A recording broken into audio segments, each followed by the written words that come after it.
Welcome to the Holy Spirit's Curriculum of Joy podcast. My name is Wanaka Overheaver, and I'm your host. My guest today is Deanne Brakefield. Hello, nice to have you here. Nice to meet you too, and thank you for having me.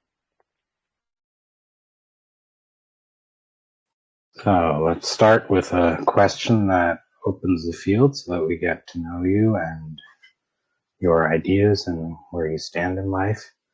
So, how did you come to see the world the way you do today?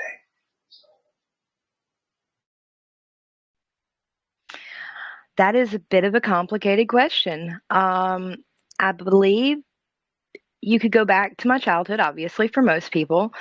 I took a lot of the negativity that was inflicted towards me, I took it on as personal traits, which was a horrible thing to do. And as I grew up, a lot of people, they tend to sit in it and fester in that negativity, and it's really hard to shed it and get rid of it. Then my oldest child was born. And I realized that if I didn't start getting rid of some of that stuff, that I was just going to pass it down to her. And it would just be continuing this cycle of badness, to put it simply. Um, and so I started exploring different options on how to get myself right with the world. My husband and his mother actually brought me into Christianity because at the time I was not a Christian. And through that, I somehow found salvation. And it was about 5 years ago, I guess, that I ran across a book. It was written by a current United States presidential candidate, but it talked all about the Course of Miracle or the Course for Miracles. And so much that had not made sense started to make sense. New ways of looking at things that I had never considered before. And as I ingested that material, it changed my outlook on a lot of things. I mean, I had done quite a bit of introspection and self work through the years because, my oldest child that I mentioned before, she'll be 15 next month. So it's been quite a while since I started the journey. And I think part of my journey is learning that it never ends. You continue to grow and change the way that you look at the world throughout your entire life.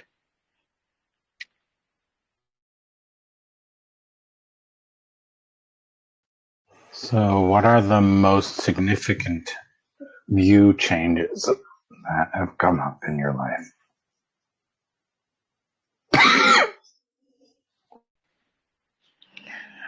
The most significant, I think, would be that I'm not alone.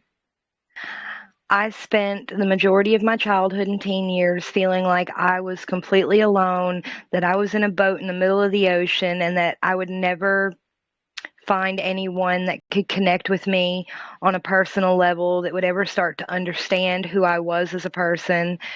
And after my daughter was born, I realized that she was a huge part of who I was. She was, for lack of a better way to put it, my contribution. And my connection with her allowed me to start reaching out to other people.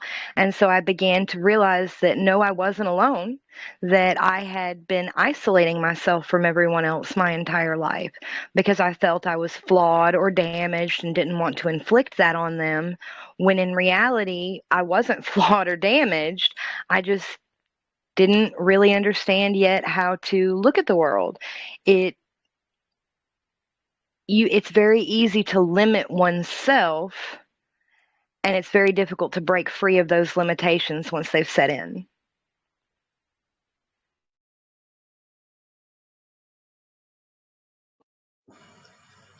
So, in A Course in Miracles, it's all about changing one's mind about the world.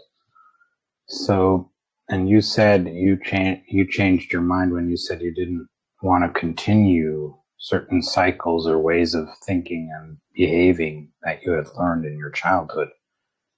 So, how do you see it when A Course in Miracles speaks about this? It speaks a lot about how it has nothing particularly to do with the life that you're leading. It's really about the thoughts that you're having or the way you see the world. So how did you shift in that way and how did your behavior or your attitudes or the way you acted change because of that?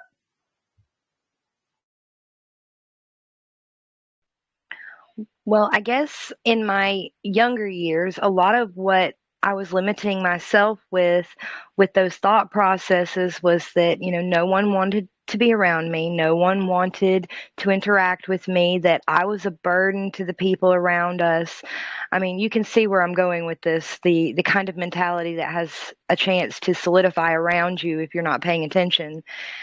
And that mentality drove almost everyone that I loved away from me because I felt like I was bad for them and therefore I shouldn't inflict myself on them. As I grew as a person and as I discovered the Course of Miracles and realized a lot of it really is about mindset, I began to realize that the way that people were interacting with me was totally based on the way that I was approaching them.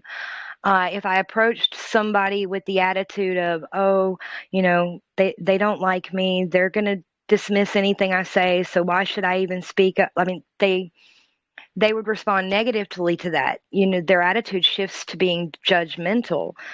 Um, Understanding that my thoughts dictate the way that I behave towards other people allowed me to begin changing and shifting those thoughts just a little bit at a time because it doesn't happen overnight, to be able to see that when somebody is speaking to me, I can't put my preconceived notions on top of what I see, because if I do that, I'm limiting them as well as myself. I'm putting us in a little box instead of allowing what should happen to flourish and happen.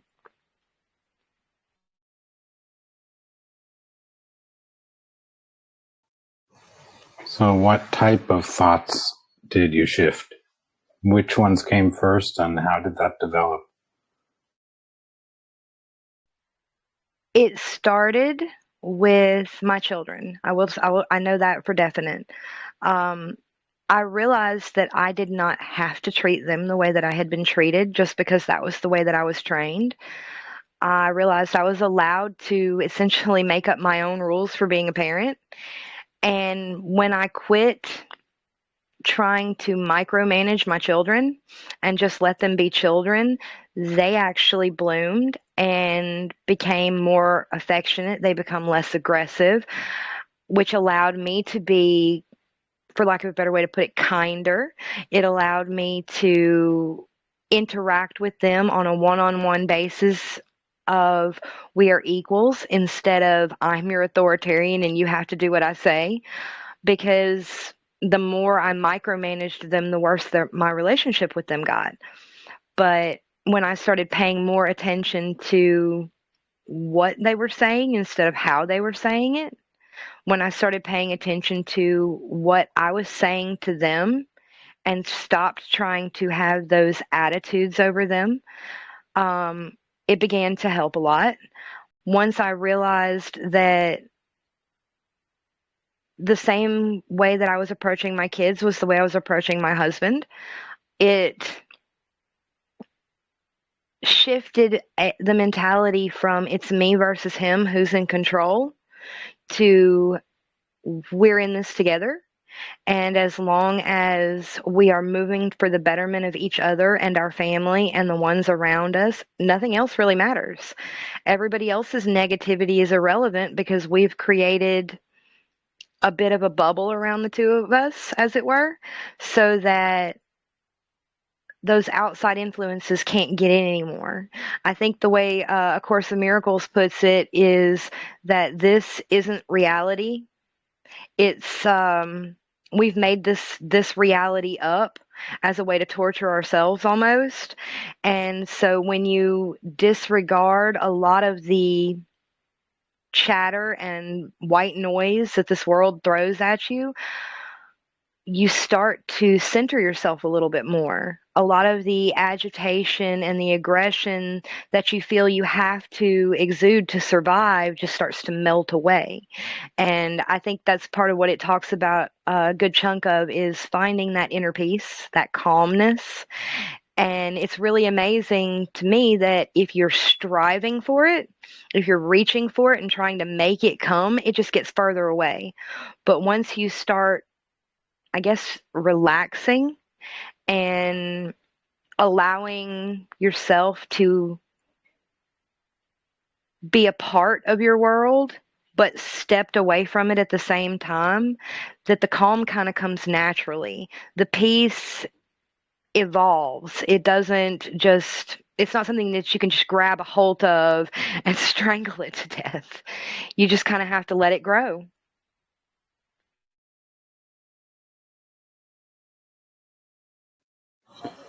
So, what other areas did you relax around more and more?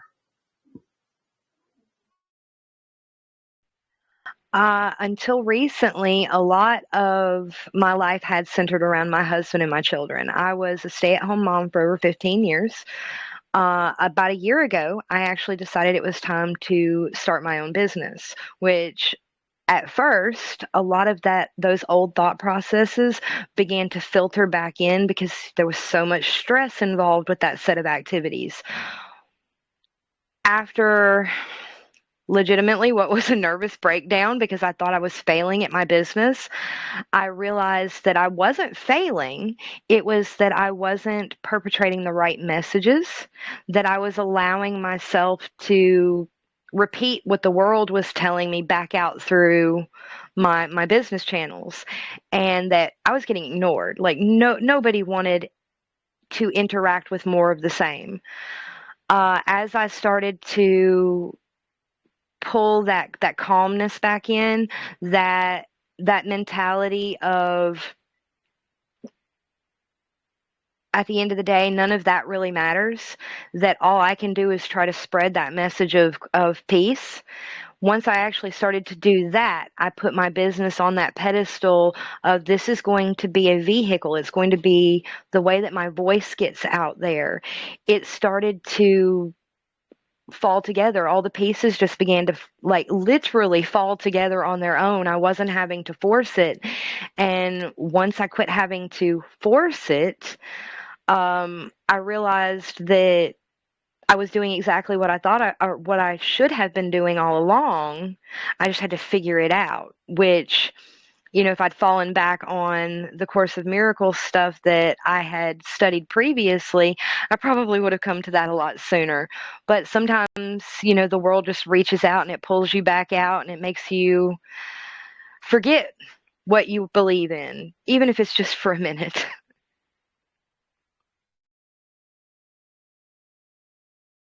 And sometimes it's the other way around. you you forget the the craziness for a moment, and that's already so healing.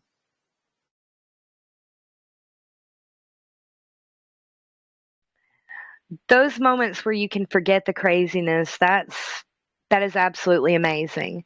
Um, I can remember back when I was a younger woman, Christmas was one of the most stressful times of the year for me. I had to make sure everything was perfect, the house was decorated perfect. Lord forbid I burn the cookies because that's going to be an absolute meltdown. Um, but over the last couple of years, allowing the craziness to just realizing that most of that craziness has nothing to do with what's actually going on around you. It's just your own mind reaching out and screaming at you and telling you that how worthless you are and that nobody's going to appreciate what you're doing. All that negativity, it just builds on itself and it really does trap you. But once you realize that, the kids don't care if the cookies are a little brown around the edges, they're still sugar. They still love them. Your husband doesn't care if the turkey is a little dry. He only cares that you loved him enough to take the time to do that. Like all those little pieces and remembering that it's the moments. That's all we really have. is that singular moment in time that what's coming doesn't matter. You'll get there when you get there. What has already happened doesn't matter. That it only lives on if you allow it to. That all you have is the right now, that all you have is what you choose for this moment. It's freeing. It is incredibly freeing once you come to that actual realization. And once you can sit in it and really begin to look at everything in your life through that lens.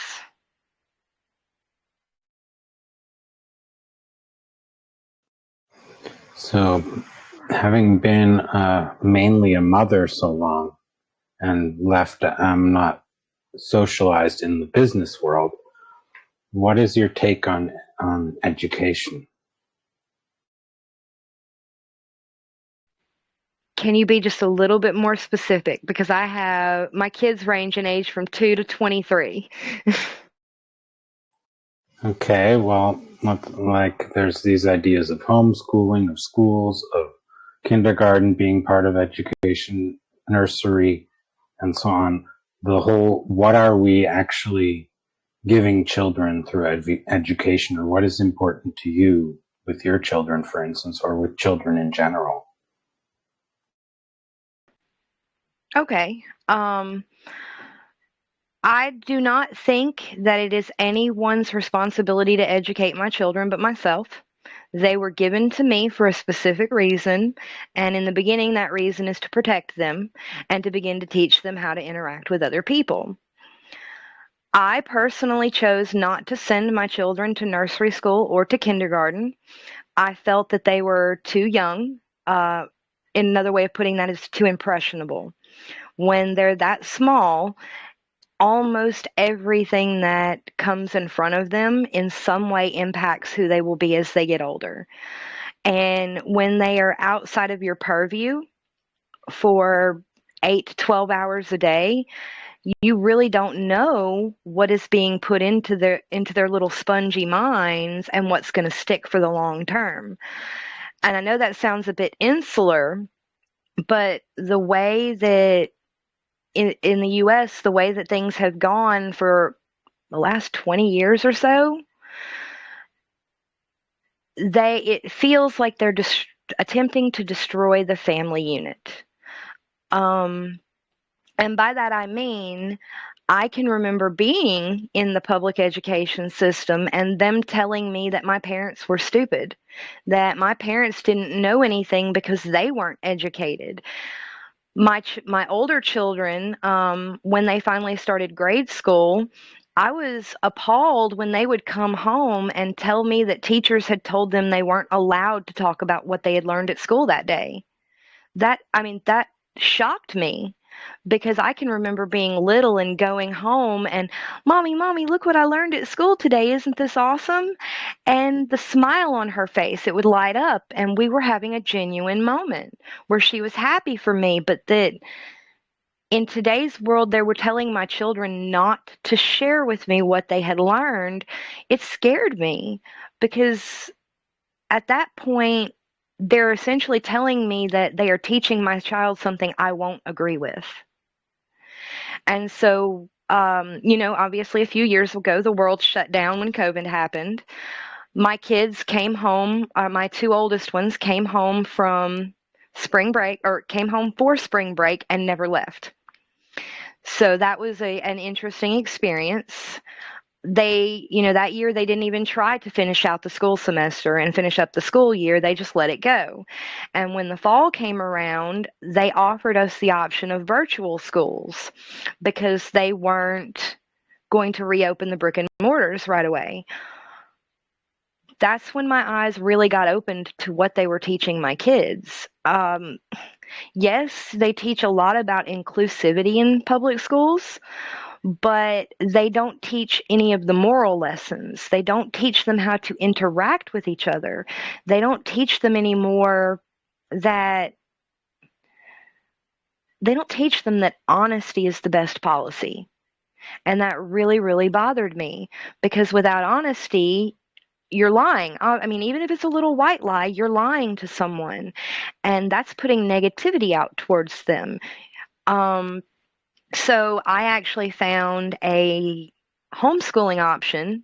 It's a virtual school. I won't plug them, but they were absolutely wonderful. They give you the actual educational curriculum, and they have teachers that will walk your kids through it, but they don't include anything but the actual academia.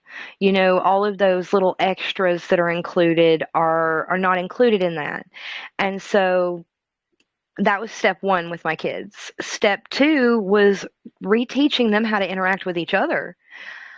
And I know that might seem strange, but when my older ones were in public school together, they never saw each other during the day. And as soon as they would come home, they would go to their corners and they might say hi to each other at the dinner table, but they didn't really know how to interact with each other anymore.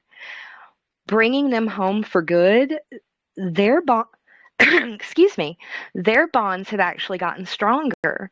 They're kinder to each other. They're more understanding of what each other are going through because they actually have opportunities throughout the day to interact with one another.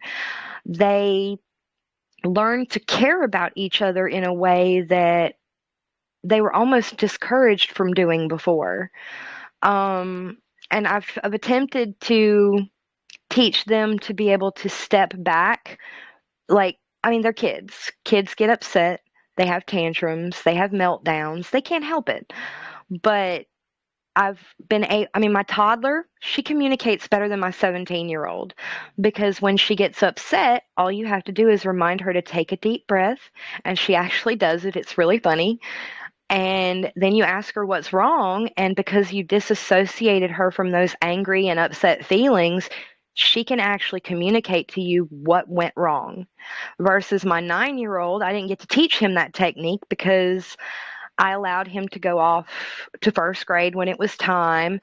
Um, my mother-in-law actually watched him a good bit when he was a baby, and so when he has a meltdown, he sits inside those emotions. He's still having to learn to disassociate himself from it, that if he thinks about it just a little bit, that the feelings aren't as strong as he thinks they are, that there are outside influences that are changing the way that he's behaving when he should be the one in control. Does any of this make any sense?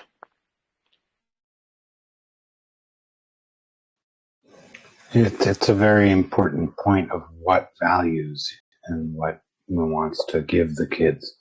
And I I think it's very important to reflect on one's experiences, and I think it's good that you were able to view things that were going on in school and so on, and get an idea of what you wanted to have, and not be stuck by what they were saying you need to have.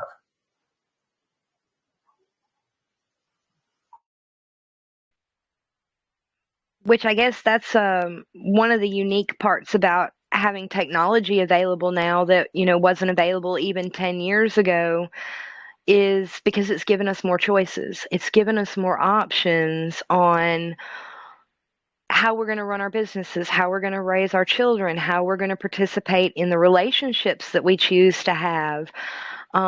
Because of Zoom, my 1 and 7-year-old niece and nephew actually know what I look like. If not for that technology, you know, they live on the other side of the country. They might see me once every 2 or 3 years and, oh, who is that person? Stranger danger. Um, so yeah, the options of today's world versus the way it was when I was a kid have made it easier to form those bonds and attachments, and made it easier to make moral choices for your family, because in like where I live, um, a lot of my viewpoints, even as a Christian, are unusual because I believe that not just my salvation matters. And you know, I know A Course in Miracles, it takes a little bit of a unique view on salvation, just like it does quite a few points. And so having having those options available to, I'm starting to circle. I'm sorry. I'm so sorry. My brain went in a circle there for a second. Um, the technology gives you options. The options allow you to interact with people in a way that would have been closed to us even a decade ago. Having the unusual standpoint, you can still find community. Uh, and that was my point. My apologies. You can still find community thanks to the technology. Like you and I, even 5 years ago, we probably never would have come across each other. And because of technology that a lot of people can use as a negative thing, they view it and use it negatively. We were able to make a positive connection, to be able to interact with one another, to be able to share in our journey with one another. And that just wouldn't have been possible before. And it's amazing what is possible. And this podcast is also possible because of these technologies. And so, yeah, and it's in December, I will have had 4 years of podcasting. So it's going to be really fascinating. So, yes, this topic of education is very dear to me. And one of the big topics in education that people love talking about it, I don't know if you do, is the word resilience and its impact on people's lives. Resilient. Isn't that just another way of saying that you're able to take it when people want to beat up on you? Uh, I know sorry, that seemed a bit sarcastic. That's what it meant to me when I was growing up. It wasn't a positive trait. I mean, do you see it as a positive or a negative thing? I'm just curious. Well, the topic in education is about people having similar difficulties in life, many of different people, and then they made studies to see, okay, why do some of them thrive and many of them don't? And then they researched what made people thrive. It's not about being able to take it or whatever, but to thrive independent of circumstances. And they found different factors why certain people were able to thrive more than others. And some of them were things like beautiful bonds with their parents or with someone in their life, that enabled them to have that strength and so on. So it's not about take it to get beaten up and live with that, but about why you can continue thriving and change things for yourself because of that, right? Not get into that negative cycle. So yeah, it's a different take than what you were saying, but yes, I understand what you were saying. My apologies. In resiliency, in terms of thriving, it comes down to, I think, 2 points: influences and choices. Um, to me, whether or not you thrive is really a choice, because it's a lot of people will say, well, if you're planted in the wrong spot, you can't thrive, thinking like, a weed on the concrete. And I don't think that's the case at all. I think that you can thrive no matter where you're planted if you make the choice to. Because again, it's all about that mindset. You decide that you're not going to let the negativity stick to you. You decide that you are either going to be content or you're going to strive for more. And whether you're content or whether you're reaching for more, they're both different ways of thriving. Uh, I know for a long time as a mom, I didn't feel like I was going anywhere. And as my mindset started to change, I became very content with my position. That was my first step, I think, because with that contentment, I was able to really stop and begin appreciating the good instead of focusing on the negative. And once I was mostly focused on the good, that's when I really started to thrive. It's that positive outlook, that knowing that you're making a difference or having a positive impact, regardless of what your circumstances are. Because I've seen millionaires that they obviously are not thriving based on the news stories that are going around versus people. There's a young man that I know that lives in Africa. It's a very poor community where he lives.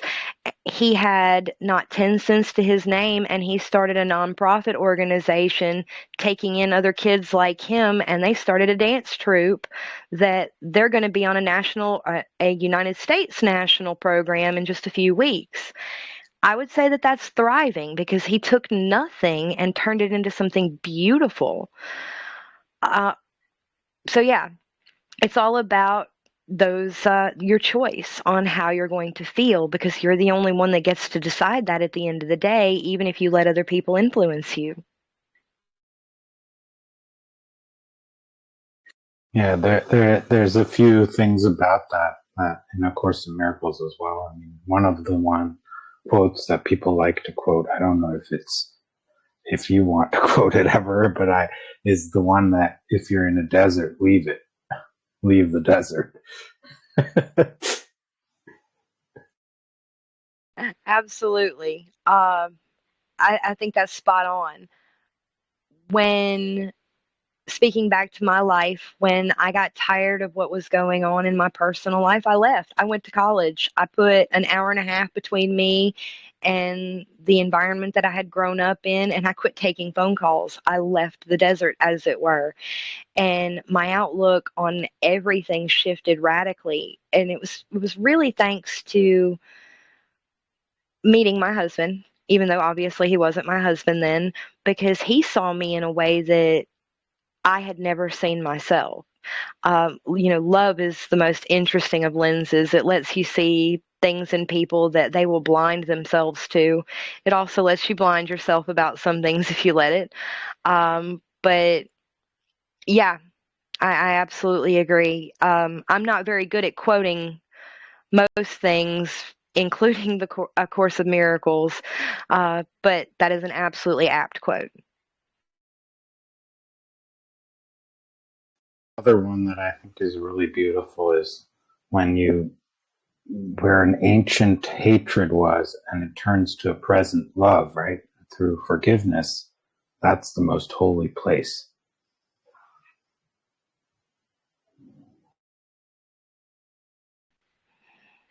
Sorry, I was redigesting that one for a second. Um, yeah, a most ancient hatred. Speaking from my personal experience, I can say that that is a very real thing.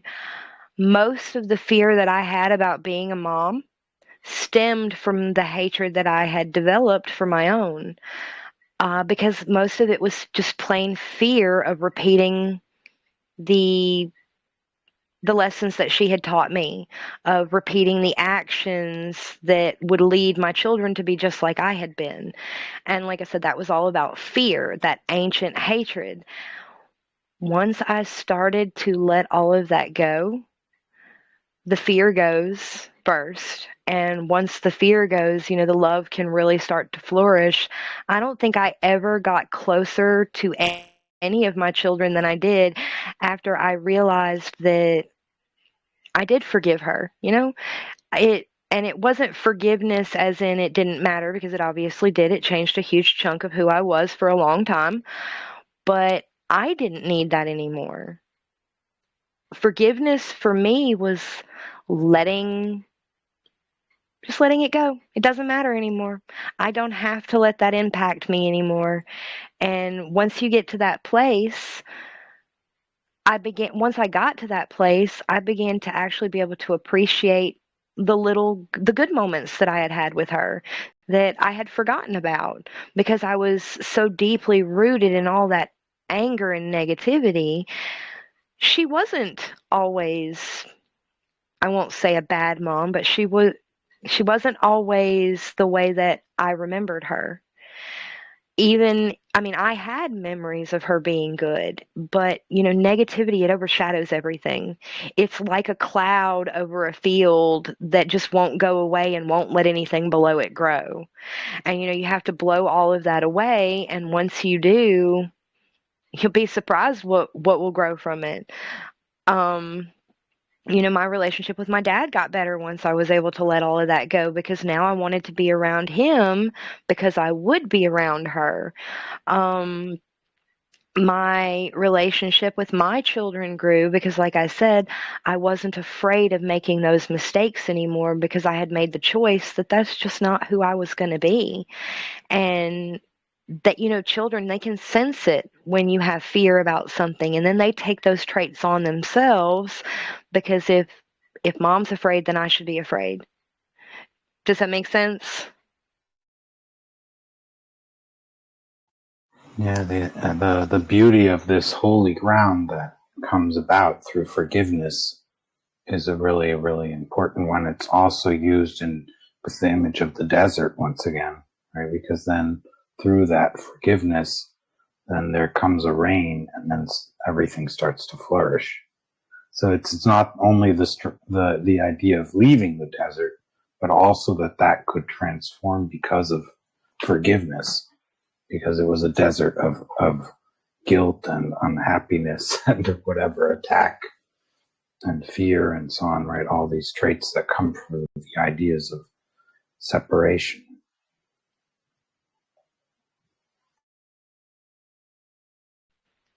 Ah, yes, separation.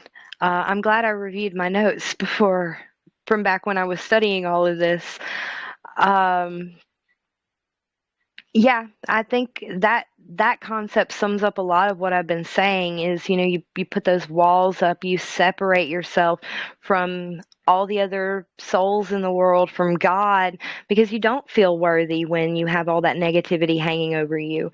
And so once you start to break those walls down and realize that it was all your own doing to begin with,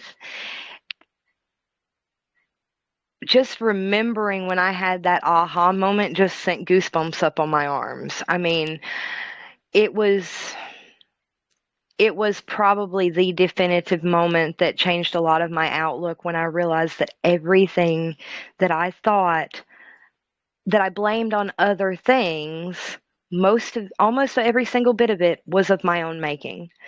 That separating myself from that thought of worthiness. I mean, that's at the end of the day, that's what you do. You put a wall between yourself and the belief that you're worthy. And as long as that wall is standing there, you're never going to make any ground. You're never going to pull yourself up by the bootstraps, for lack of a better way to put it, because you don't see even if you see the necessity of it, you're hiding from it, and you're doing it on purpose. Even if you, I'm talking in circles again, even if you don't realize you're doing it on purpose. It's not exactly circles because it's taking responsibility for your thoughts and what that means in terms of your experience and how you are able to act, because you can't act when you are blocked in your way of perceiving things or the way you think things are. You get blocked in your actions as well.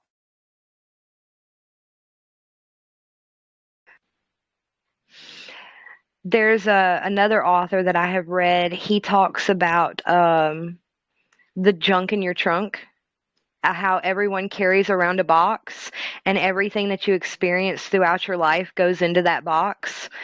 And at the end of the day, you can't take anything out of the box that you haven't put in. So he talks about, it's a similar concept. You get rid of everything that's bad in that box that you don't want weighing you down anymore, and just fill it with the good. And to me, it was a very similar way of looking at things, is because you have to let go of all of that negativity and hold on to the good stuff, hold on to the love. And when you do that, you can do anything. I mean, and I do mean absolutely anything. The only thing holding you back is yourself, because you will find a way if there is love and it is what you really and truly want.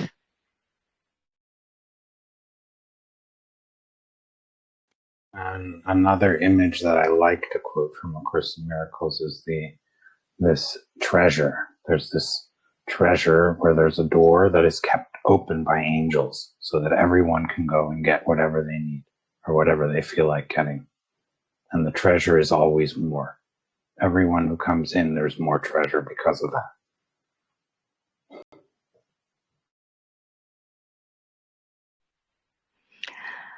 I completely agree. I don't know why we have that idea that there is a limited amount of anything in the universe, because God, as we understand him, is an infinite being. So why would his love and the good and the things that you actually need to thrive be finite? It wouldn't. It doesn't make any sense. And so you're right, that image of the treasure right behind the doorway, and there's always more than enough, and it's overflowing, is just it's very powerful. I like about it is the idea that the angels keep the doors open. They're not there to guard the treasure, but they're there to keep the doors open for everyone.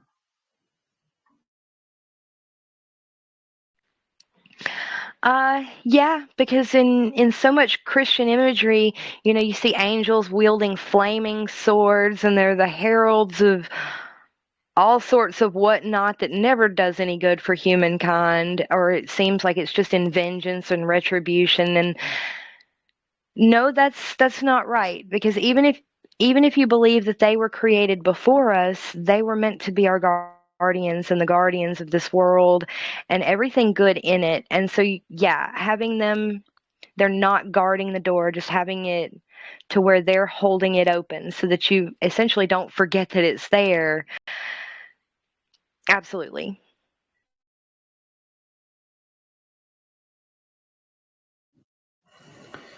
So yeah. So what you were speaking of your children and how you didn't send them to nursery or kindergarten for a reason. So what were the things that you gave them that were so important to you that you said you want to do it yourself and you don't want to put it into anyone else's hands, so that you'd be certain they would get gift that you wanted to give them? Their sense of self-worth, legitimately. Um, I was afraid that if I sent them out to be influenced by people that I couldn't control in situations that I couldn't control, that others would convince them that they were worthless, that they were flawed in some way. And uh, circling back around, all of those flaws that we perceive of the self, they're not real. Um, the physical form is absolutely meaningless. It's just the packaging that, the good stuff wears. And so convincing a child, and it's so easy to do when they're really little, that they are flawed in some way that they can't correct and therefore others will look down on them, is so easy to do. Um, my oldest child, he's my stepchild, he went to kindergarten, and that was the decision that made me decide, or that's what made me decide not to do it for the others. Is his kindergarten teacher told him he was stupid, told him that he would never learn how to read because he didn't know every letter of his alphabet by the time Christmas came around. So essentially 3 months, and he didn't know every single letter and every single phonetical sound. He was stupid and would never learn to read. Well, he took that to heart. He was in the sixth grade before he finally caught up to his peer group because he thought he was stupid. She helped him to destroy his self worth. And I didn't want that to happen to any of my other children, because just like you do with your parents, you put your teachers up on a pedestal, and for some reason you decide that their opinions matter more about you than your own do. I don't know if you had any similar circumstances when you were in school.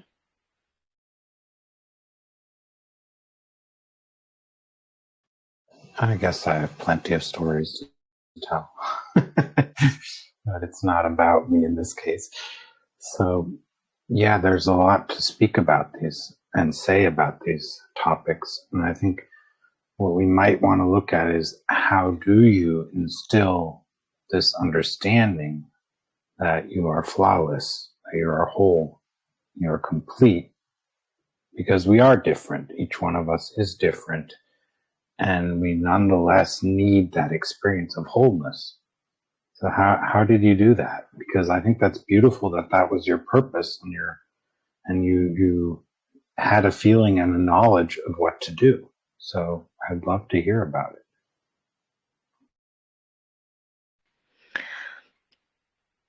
it.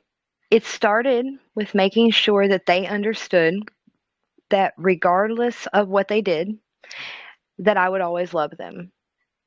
That it didn't matter if you pulled your sister's hair, or if you knocked your brother over, or if you said a dirty word, mom will always love you. Because, like I said, it's kind of similar with God. God's opinion of you matters more than your own opinion. When you're little, I can't remember where I heard this, but it stuck with me. You believe that the quote is, mother is God in the eyes of a child. And that really, really stuck with me in a lot of ways that I didn't realize until years into being a parent, that they're always watching and they are imitating everything that they see, and that what you tell them offhandedly digs deep into their minds, because they value my opinion as a mom more than I think they should, but in a way that is very real to them. And so, like I said, I started by teaching them that regardless of what you do, I will always love you. Uh, from there, it's about after that it's about validation.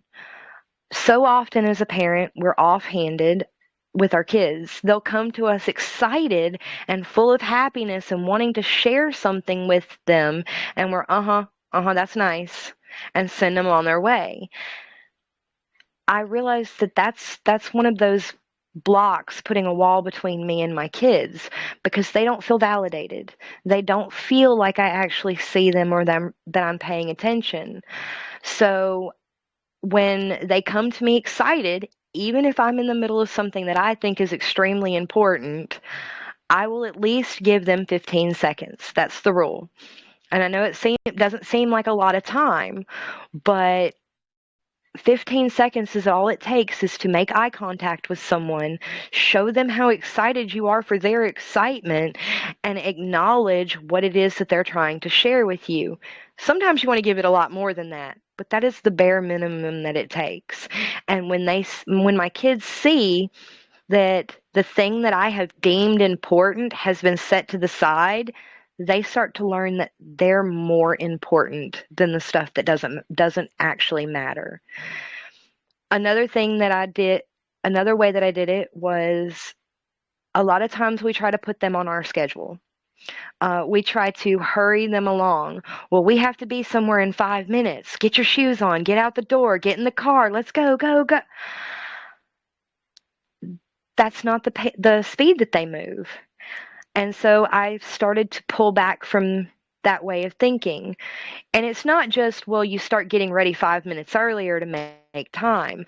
No, it's, you speak to them with kindness. Okay, we're being a little slower than we need to be. Can we hurry up a little bit? Or do you think, is there any way I can help you so that we can get out the door? Like, you make it about them. You personalize it, because at that point you're watering their self-worth. You're not belittling them to a situation. They matter more than whatever it is that you're rushing off to do, and making sure that they don't get lost in all the chaos that's going on around us. I think that's the main gist of it, is making sure that they don't get lost in all the noise and the chaos, because they don't know how to stand up for themselves yet. And a lot of times they can't communicate when they're hurting and when they need just a little bit more. So you have to be aware of, it's going to sound cliche, you have to be aware of your children the same way that God is aware of us.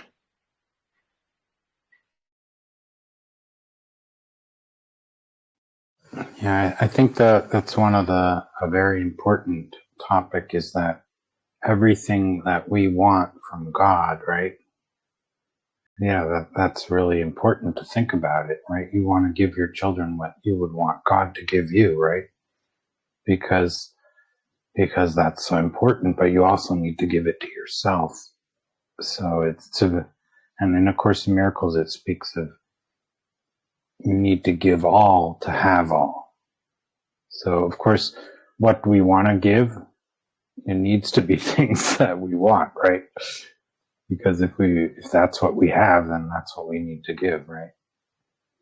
So I think that's a beautiful way of putting it. Maybe you have some more examples you'd like to share about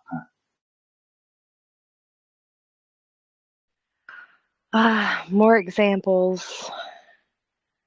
You'd think I would be able to give you one right off the top of my head. With 6 kids and sets of experiences. Um, can you give me a little more direction? Let's make it a little easier and speak about your business, right? And get an example from there. Maybe because you probably want to speak about that a little bit as well. And we might use this opportunity to speak about it.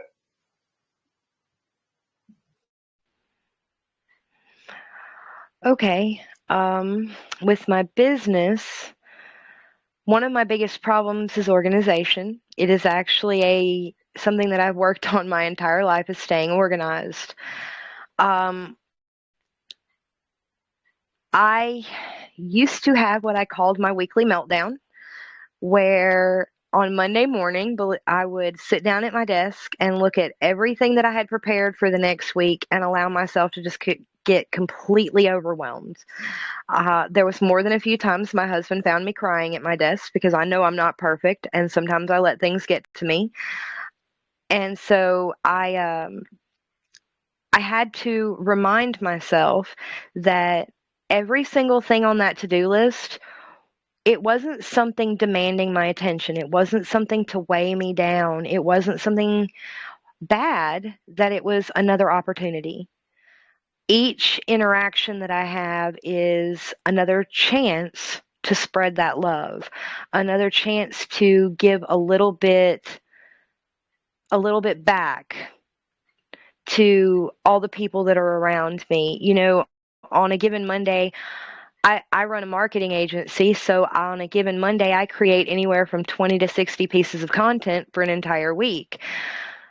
I could let myself get crazy about it and, oh my gosh, I got to get this done and I got to get this done and I got to move on to the next topic. Or I can see each one as a chance to reach someone. Each message is an opportunity to put my positive vibe out into the universe and to sow a little bit of that love, that I'm constantly looking to share, because my business is it's a megaphone for my voice at the end of the day. It's more of that, whatever I put out is what I'm going to get back. So if I do nothing but negative and it's only about making money, then I'm not going to get anything but negativity, even if I get a little bit of money from it. Every time I communicate with my audience, I try to give them a little bit of value, something that will help them, something that will put a smile on their face for the day, something that might be just the very thing that they had been looking for and didn't know that that's what they were looking for. Instead of, oh, well, here's my sale of the week, here's what I want you to buy, I say, here is my tip that might help you do better on your own if you choose not to engage my services. At least that's the idea that I've tried to look at my business as an opportunity to do service in God's name in this world, instead of just a way for me to get what I want, if that makes any sense.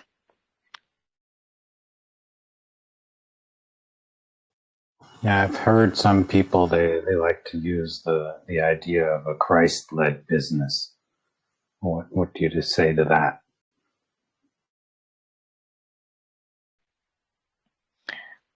Well, it would depend on which definition of Christ we're talking about. If we're talking about Jesus Christ, the Son of God, superstar of the Christian religion, that can be a good thing. It can also lead to a very judgmental way of doing business. If we're talking about the Course of Miracles Christ, where and not Jesus, to where we are all the Christ once we attain a certain level of understanding of our place in this universe, then absolutely every business should be Christ led, because then that means that every action you're taking in your business is for the betterment of the people around you. It's for bringing people further along in their journey and their understanding of the way that the universe is structured.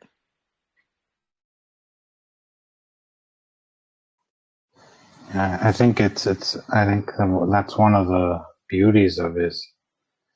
I mean, yes, we have that topic of serving, right? In business generally, that's a big topic in any business. And many say, yeah, the client is the boss or whatever. All kinds of things are said like that, right? But at the end of the day, it's really about doing something that is worthwhile, right? That you're giving something that is valuable to you as well, and is valuable to everyone you're serving. So you need to see where that's coming from, right? You have to differentiate. Like you said, if it's only about making the money, you're not going to be happy with it at the end of the day, like you were saying, right? So the idea of being happy with what you're doing includes the need to do something that is valuable, that has quality, that has meaning, right? And purpose. Yeah, absolutely, and that's part of why I choose to work with the people that I do. I mean, as a marketer, I could work with anybody. I mean, I could work with the mechanic down the street or the restaurant up the road. I choose to work with what I call our healers. It mostly mental health professionals. They're people that put that good out into the world, that their message needs to be heard, and that's how I spread my message, is choosing to help them. Because the mechanic is great and he can fix your car, but your car isn't real. Your car is not going to last for all of eternity. It doesn't really matter whether it cranks or not, except to you. But the person who, educated or not, has chosen a way to reach out to heal someone, be that an energy worker, be that a therapist or an acupuncturist, they are working towards putting that good message out. They want they have a need to heal, and I can spread their message by teaching them things that maybe they didn't know that they needed to be doing, or helping them tweak their words just a little bit so that it carries more weight. Um, because I don't believe that I'm small. I used to. I don't believe that my presence in this universe is by accident anymore. I used to think it was a mistake, because, God does not make mistakes. Each of us exists for a specific reason. And that is the only goal, is to reconnect to Him and figure out what that reason is. What did He put you here to do?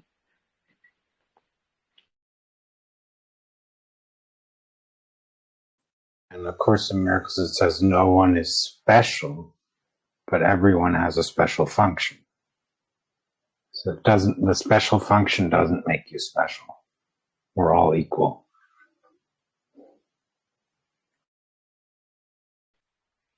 Which I don't think my special function makes me special, because I know that there are 1,000 other people in the world that could take my place if it was necessary.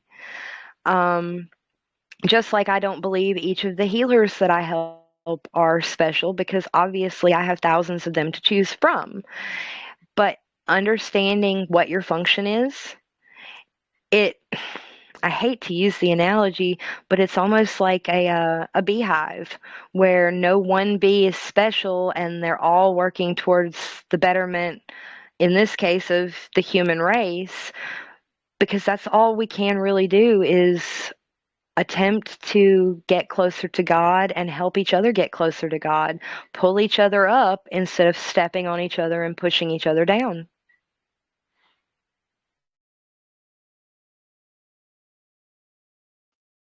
It certainly is an interesting choice of yours to say you want to work with the healers.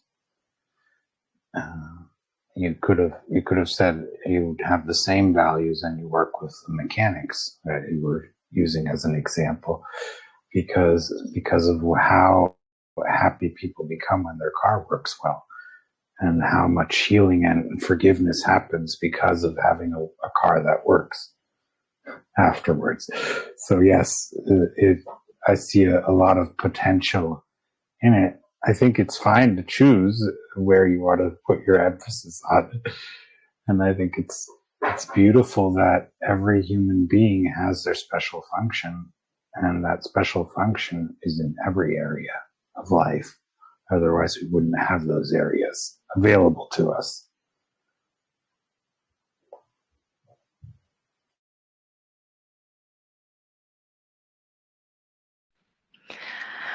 Um, yes, yes. I can't remember where I heard it, but when you look into the eyes of a newborn baby, you see the potential for all. It's because we haven't allowed ourselves to specialize yet. We haven't limited ourselves in what we're capable of yet. All that newborn knows is that they are a beautiful soul. And from the moment they walk into this world, they don't understand why anything bad would ever happen to them. I think that's the emulation of being like a child, is because they don't expect bad to happen to them. They expect everything to be happy and joyous and expect every situation to turn out to their positive.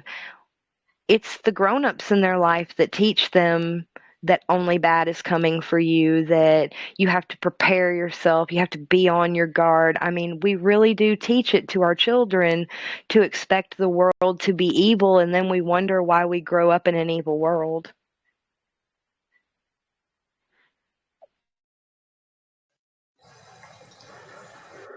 Yeah, that's something where one can differ on the analogy, but you can, but the idea of not expecting evil but expecting good and actually having that experience is important. I know that I certainly had times where I had a very, very positive outlook and I was like, wow, and everything. I was so happy, right?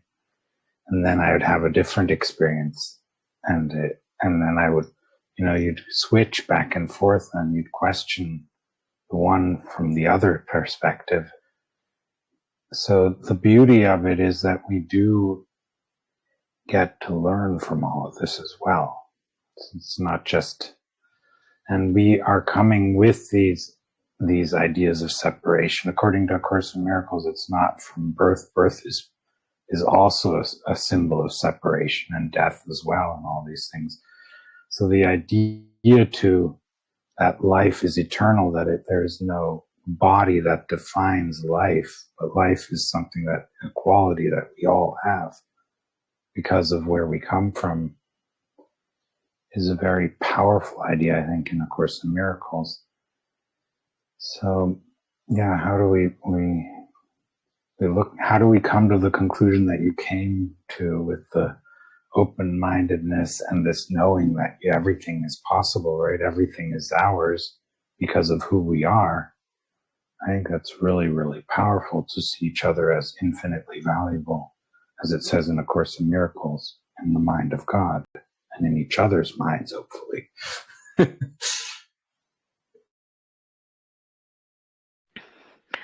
I know it's mentioned. I'm not exactly sure how it was phrased, but it's not really a coming to the or it's coming to the understanding that you just forgot it. Um,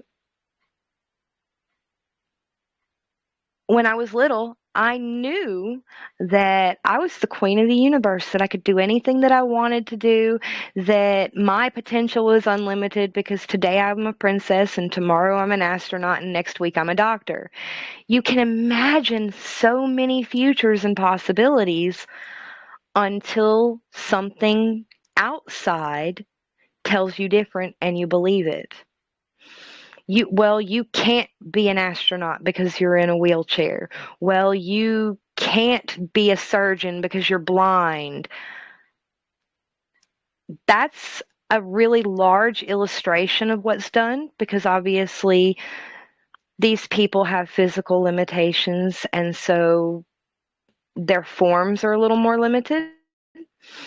But we do it every day with every child and every person that we interact with, even if they seem normal, because I see a man walking down the street, and if I'm not careful, I will have preconceived notions about who he is just based on the way his hair looks and the clothing that he's wearing. I've limited myself and I've limited him, and we haven't even spoken to each other yet. And that is, like I was saying, that's something you learn when you're very, very young because it's taught to you, not because it just happens. It's not natural. It's something that we've passed down from generation to generation. And unlearning that behavior is one of the most difficult things in your life because it comes back to that remembering that you are more than the limitations that you've placed on yourself, that you are that infinite potential because I'm 38 years old. I could still be a surgeon if I wanted to. All I got to do is go learn the things that would be required for me to become a surgeon. I could be a pioneer if I wanted to in any field. I just got to apply myself and quit telling myself I can't. Those are the two most evil words when put together. I can't, because that is all that limits your potential.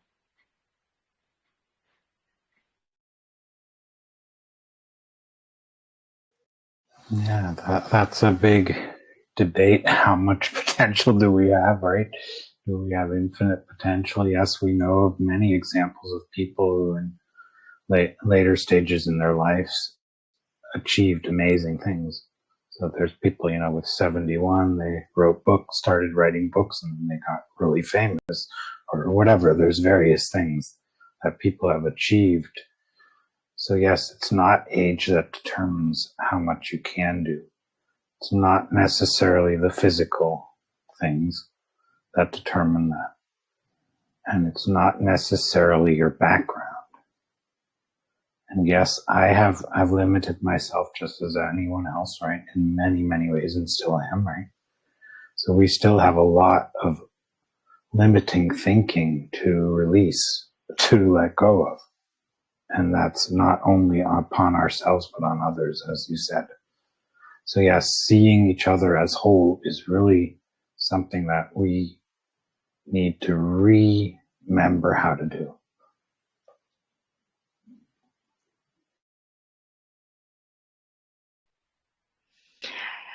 Absolutely. And I touched on that a bit a minute ago. My toddler, she thinks she's perfect.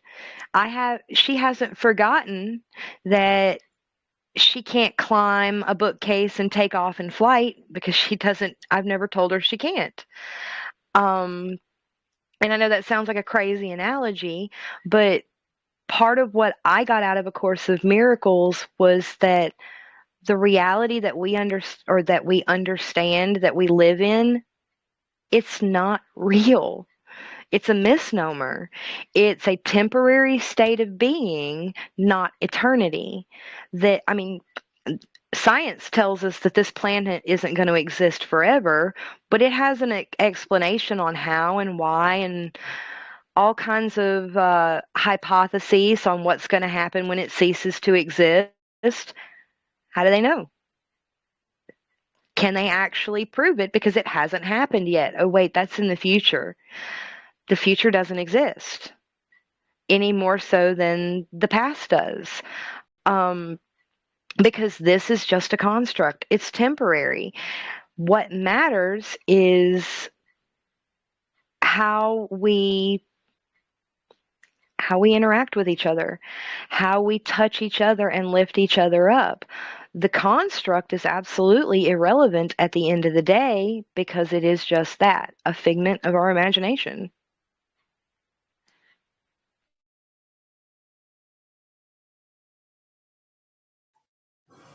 Yeah, I think it's so beautiful to see each other as whole, and I know how challenging it is to me. So I can imagine how challenging it is to everyone who is at a similar state of mind as I am at. Right, and so I think we all can walk each other home in this, as I like to say in A Course in Miracles. It says that we're walking each other home, and I like to say it as well.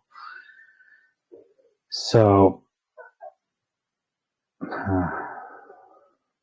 Yeah, let's look into the topic of walking each other home, or as you are stating it, lifting each other up. What are the ways that help us to do that? You've mentioned a few, and you might want to go a little deeper into that, because I think it's really, really beautiful. And I think it's amazing that you're able not to tell your toddler that she can't fly. I mean, most of us would say, okay, if they're going to climb and try flying, I have to tell them, stop, you're going to fall down, right? Don't get hurt.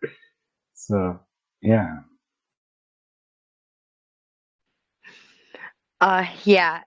When that actually happened, my first instinct was to scream, freeze, stop, don't do that. And instead, I just reached up and I grabbed her and I'm like, I have a better idea. Let's go do something else. But no, lifting each other up, as I put it, or walking each other home, it's all about caring for each other. Um, we often approach every situation as though it's a problem, as it's something that we have to fix, and we have to do it by ourselves. No one else is going to help us. Part of how I've been trying to teach my children is that it's okay to ask for help because you're not in this alone. You're never alone. If you think you're alone, you're not, because God's with you. If you forget that God's with you, fine, reach out and grab your sister's hand. Um, we often forget how to reach out to other people. And I think that's part of what has been so important to teach my kids is not just that you can, but how to do it. That it is okay to see somebody struggling and put your hand on their shoulder and tell them that you've got them and ask them what they need. Because we often assume we know how to help someone based on our own experiences when we shouldn't be saying, I've got you, let me help, versus I've got you, how can I help?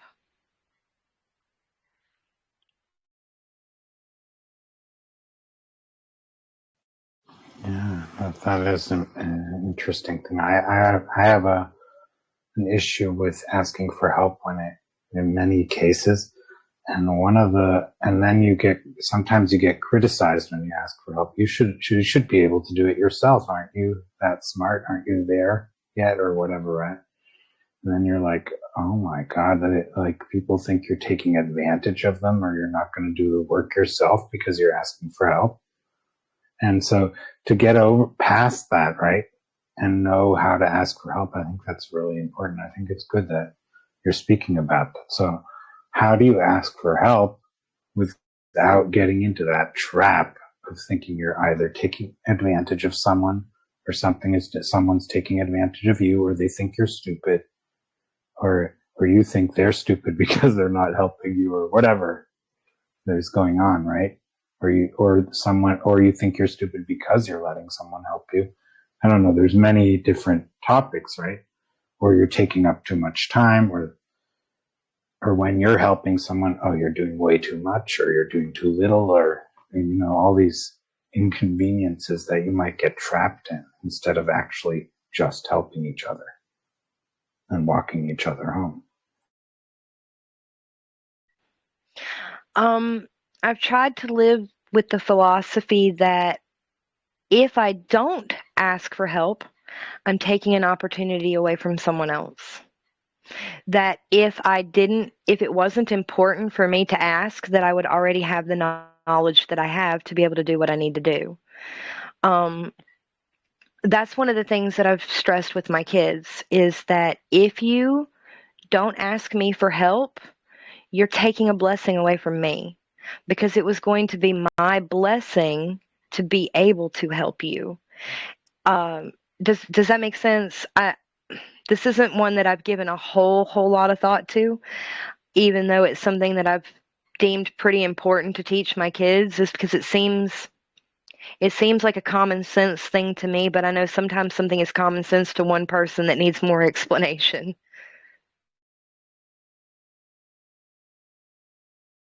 And I think that's a very beautiful thought, and one can go deeper with it. The idea that it's a blessing you're taking away from someone by not asking for their help.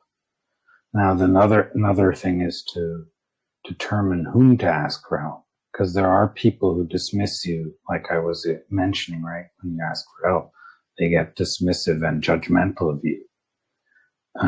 So you must have developed or found a way. What do you want to teach about that? Or what are you teaching about that?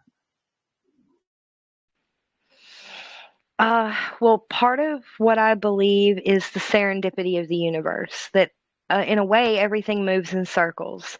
So if you need help, the person that should help you or the thing that should help you will present itself, because nothing happens by accident, nothing is coincidence.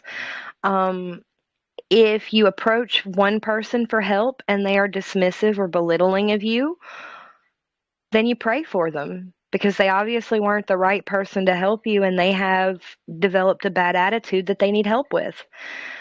If they are dismissive and belittling and you take it to heart, well, then come tell me, because I need to pray for you. We need to work on that with you, because you're letting someone else tell you who you are and what you're worth again.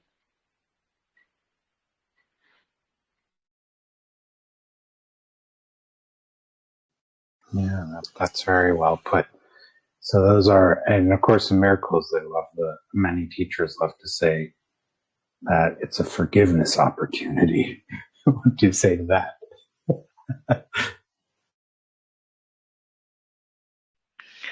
That forgiveness stuff again. Yeah. Um, because, when somebody is belittling to you, you really only have two choices. Well, three. You can ignore them back, be belittling back, which is nobody wins that way. Or you can forgive them. And when you forgive them, you're taking their power away. And I know that sounds like a weird way to put it, but people only have the power over you that you allow them to have. And it's not really yours to give away in the first place. It speaks to that being a whole person is you can't be whole if you're giving little pieces of yourself away for other people to to control. And so by forgiving them, you're taking that little piece back instead of letting them hang on to it and have their little hook in you.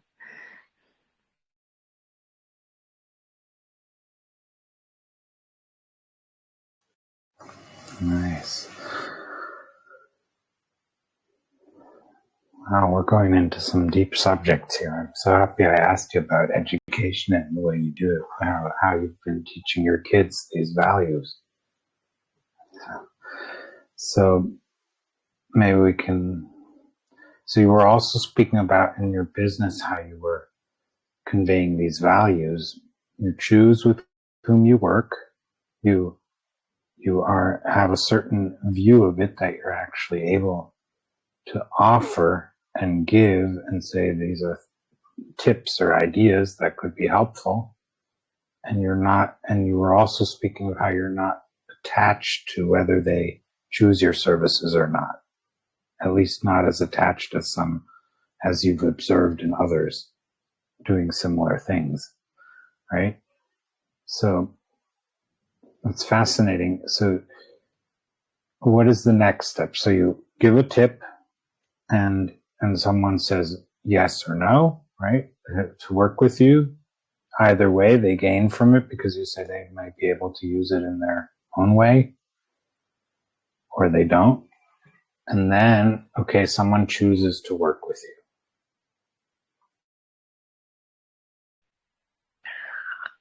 So my first question to anybody that I choose to work with is, how can I help you?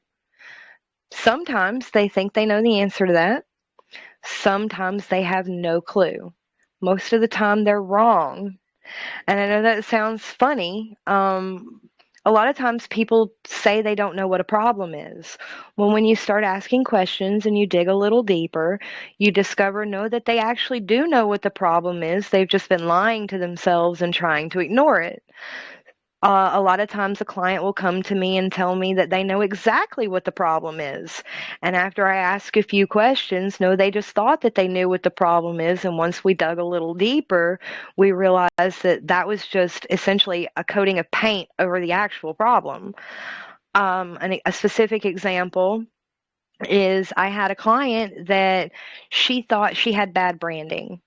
If you're not, for those that might not be familiar with that, what that means, it's everything from the colors that you pick to represent your business to your logo to your message. She thought she had bad branding. And so I started to ask her a few more questions, and it wasn't her branding, it was the way that she was approaching her clients. She came off as very aggressive. She came off as a little bit of a know-it-all, and I hate that expression, but it was appropriate in this case because every time someone asked her a question, she would her body language would change and the way that she spoke to people would change, and she became a bit of an authoritarian. She had never seen it because she didn't even watch the videos that she was creating for her business. She was just making them and straight posting them.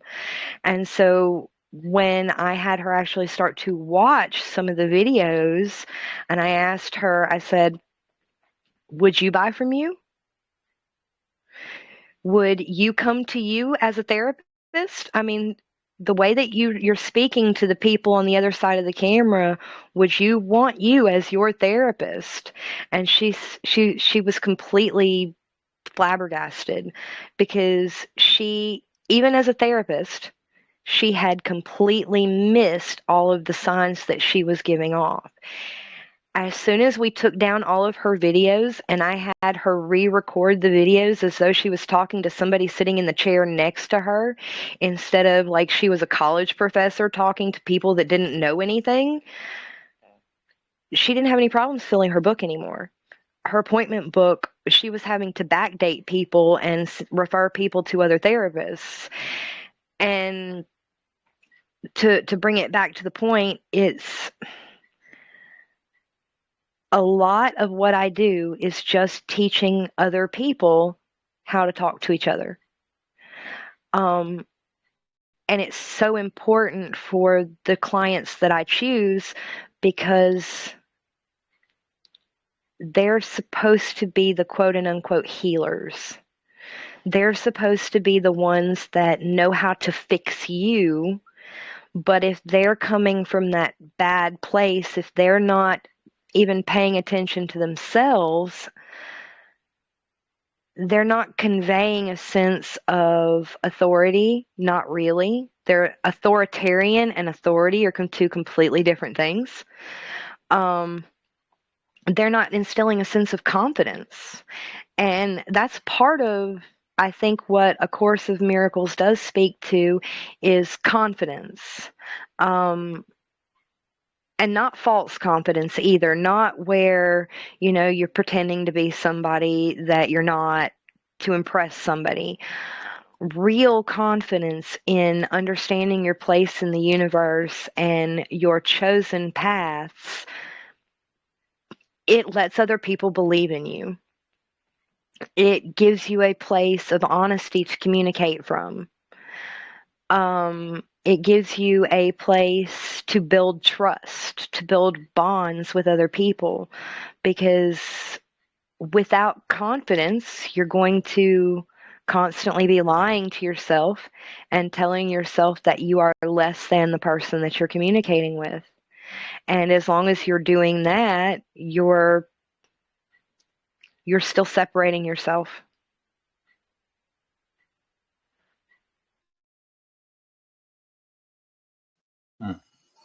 Yeah, very beautiful. I like to hear how you continue with them. And that example was very good because you can see how you can completely misidentify what's not working because of the way you're seeing things. So that's beautiful to have this opportunity to walk each other home by seeing each other as whole.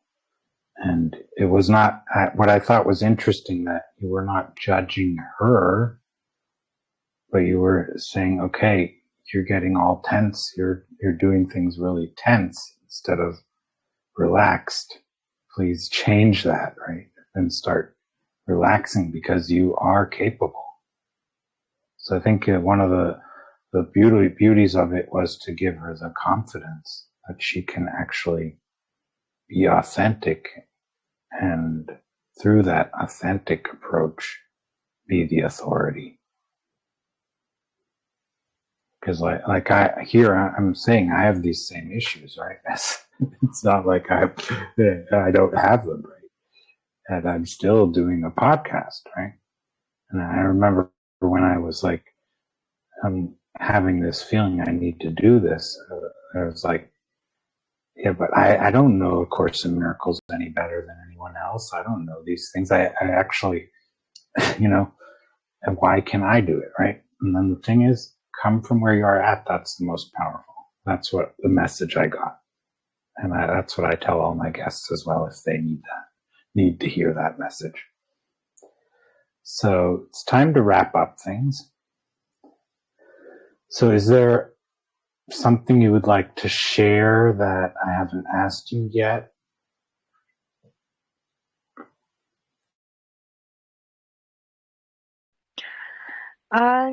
No, I've actually shared more with you than I normally would. I just want to say thank you for the opportunity to speak to you today. It's been a very encouraging interaction. Yeah, it is a blessing to be able to walk each other home. And that's part of the purpose of this podcast. That is the purpose of the podcast, actually. There's no other. So we're walking each other home. So thank you so much for joining in this purpose of walking each other home and remembering or re-remembering how to see each other as whole, because that's what we're doing in this process, in these conversations. I'm re-remembering and my guests are re-remembering. Those listening and watching and those commenting or reviewing the podcast or sharing it with others, we're all doing that. So if you like this podcast, please review it, please subscribe to it, please support us in any way. You can also be a guest I love having guests who come from where they are at right now. No need to be anyone else. You don't have to be someone who thinks they're more intelligent or less intelligent than anyone else, unless that's where you're at right now, and love it. So everyone's welcome to share this purpose with one another. So thank you, all of you, and till next time.